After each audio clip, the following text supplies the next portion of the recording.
Hello, it's me, Brennan Burns, aka Rowdy Ruffman from YouTube, and it's time for another DVD review. I haven't done a DVD review in a while, but in this video, I'm going to review one of my all-time favorite films of the 80s. I'll give you a clue, it's a John Hughes movie. It's one of the weirdest but coolest movies ever. It's Weird Science, starring Anthony Michael Hall and Ian Mitchell Smith. I know Ian Mitchell Smith really didn't enjoy acting very much, so he did. I don't know if he wanted to become a. I sorry, what I meant to say. I didn't know if you wanted to continue to work in movies and so on, but of course Anthony Michael Hall. Well, we all know who Anthony Michael Hall is. So yeah, and the late Bill Paxton. I think he died in 2018. He plays Wyatt's older brother, Chet, the asshole military older brother, military school older brother. But yeah, it's about these two losers, Gary and Wyatt. They're very unpopular. So one night while they're watching The Bride of Frankenstein, I always love that scene where they watch The Bride of Frankenstein. Anyway, Gary, played by Anthony Michael Hall, he decides he wants his friend Wyatt, played by Ian Michael Smith. I already said Ian Mitchell Smith. I already said those two actors' names, but I just have to make this review right. You know what I'm saying? Anyway, Ian has a. I'm sorry, Ian, not Wyatt. Wyatt has a computer, so Gary wants him to simulate a computer girl in the computer or whatever. I mean, this is 1985. Computer before we have the internet. Women that we have today. This was before the internet, but we still had computers back in the day. They're not like how computers are today. You know what I'm talking about, but still, but something goes wrong, and when after Gary and Wyatt, Wyatt, I think he hits enter, and something mysterious happens, and Lisa, the hot computer British girl, is born. And I know, how does that make any sense? But in these movies, it doesn't have to make sense. We just enjoy them. Love Lisa's entrance. Lisa's entrance. I'm sorry, I can't say it right now. Let me start over. I'm going to make this review right. I love Lisa's entrance into Wyatt's room. I always love that scene. So, what do you two maniacs want to do first? Lisa is played by Kelly LeBrock. I think she was married to not Sylvester, but Steven Seagal. I could be wrong. I get the action heroes' names confused, but Kelly LeBrock, she did an amazing job as Lisa. And I remember her being in the movie with Gene Wilder, The Woman in Red, or The Lady in Red. Forget the title of that movie, but I know what I'm talking about. But anyway, she's supposed to change Gary and Wyatt's image, turns them from losers to popular guys. After they take a shower together, well, Wyatt and Gary have their jeans on, but she's totally naked, even though you don't see her full body. They go to this adult bar, and I love the scene where Gary, he imitates his character from the Breakfast Club, Anthony Michael Hall's character from the Breakfast Club. Gary gets stoned, and he has that, wise voice. If you watch the movie, you know what I'm talking about. But they eventually get home and they have to face Chet, Bill Paxton's character. Bill Paxton.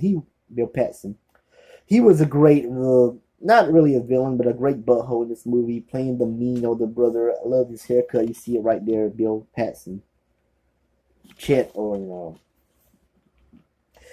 But they deal with him that one night, and the next morning they go to the mall and they take Lisa with them, and they plan to throw a wild party. And everybody's invited. I mean, Lisa just invites like the whole. I want to say the whole town, not the whole town, maybe the whole high school. I don't know. But anyway, so things get out of control as Wyatt and Gary, they show these two rivals of theirs, because Wyatt and Gary has a thing for their girlfriends. How did they create Lisa? Because one of them was played by Robert Downey Jr. I always remember that. one of them, I mean, both of them, they have a thing for Lisa, and they want to, make love to her too. So they decide to create another image, but they forgot to hook up that plastic doll. That's also what made Lisa real. They hook up this Barbie doll. Well, it's weird, but it's kind of funny. But it didn't happen. But Lisa did. Tells them. She tells them not to.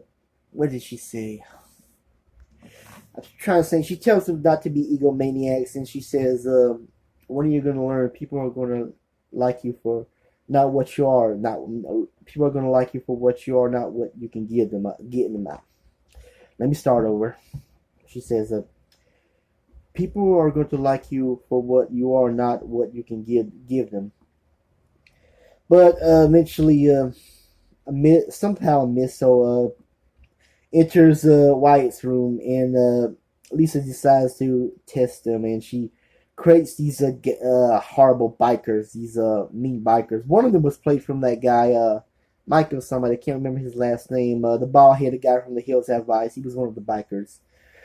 So they make fun of them, toy with them until they stand up for themselves, and it's a hilarious scene. Later, the next day, Chet comes back from whatever I think he was coming back from hunting, wasn't he? Chet comes back from hunting and he sees his room is snowing and all crazy kinds of shit was happening in his the night he was away. So he blames Wyatt and he meets Lisa, and Lisa turns him into a big pile of crap, a big pile of shit. That is so hilarious. Like he's mixed with a giant toad and a pile of shit. If you've seen this movie before, you know what I'm talking about. It is a hilarious movie. I'm gonna stop right there. I'm sorry. I'm gonna stop right there. Weird Science, directed by John Hughes.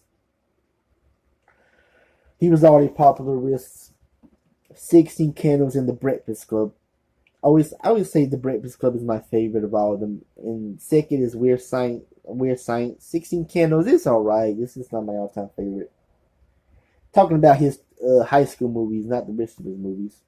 They were cool too, but this also has the pilot episode of that Weird Science TV show, if you remember it. Yeah, they had a TV show of Weird Science, and I think Ferris Bueller's Day Off, and I haven't seen Ferris Bueller's Day Off, the series, yet, even on YouTube. I gotta see that one day. I don't know why I haven't seen it yet. I'm kind of picky. But yeah, to this day, I always thought this movie should have been R-rated. It's PG-13, but I really think this movie should have been an R-rated level, like The Breakfast Club. I mean, The Breakfast Club was really a R-rated for cussing. But this one, they should have had a R-rated, maybe not sex, but R-rated nudity. It needed an R-rated flavor. That's what I'm going to say. I'm going to stop right there. But check out Weird Science, one of my all-time favorite John Hughes films. I don't own the original cover, the original DVD cover from 2003, or whenever the DVD came out. I used to have this on VHS back in the day. I used to love watching this movie. The song Weird Science by Ongo Bongo. You know what I'm talking about, that 80s, cool 80s band. But I'm going to stop right there, and please subscribe to my channel if you want to subscribe to my channel.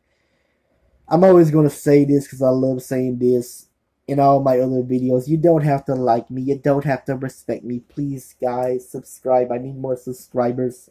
Anyway, that said, I'm out, and check out Weird Science from 1985. Anyway, that said, I'm out. Have a good one.